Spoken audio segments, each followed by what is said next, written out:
Граѓаните повторно ќе можат да поднесуваат барања за приватизација на земјиште во државна сопственост, информираат од Министерството за финансии.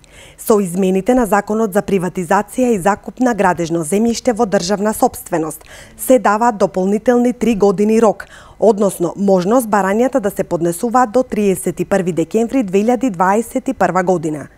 Од ресорното министерство додаваат дека во изминатиот период имало многу реакции од граѓани кои не успеале да го запазат рокот за поднесување барања за приватизација.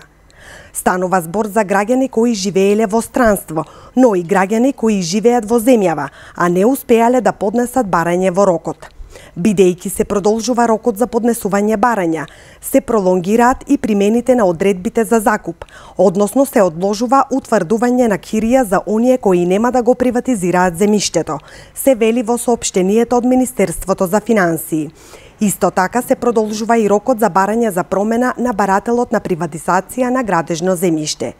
Например, ако едно лице купи објект кое се наоѓа на земјиште кое е во постапка на приватизација, со измените на законот, наместо 30 ќе му стојат на располагање 60 дена за поднесување на барање за промена на барател за приватизација.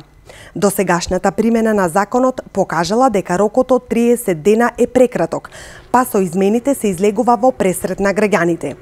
Инаку, рокот за поднесување на барања за приватизација на земјиште во државна сопственост истече на 15 декември 2014 година и од тој датум досега не можеа да се поднесуваат барања за приватизација.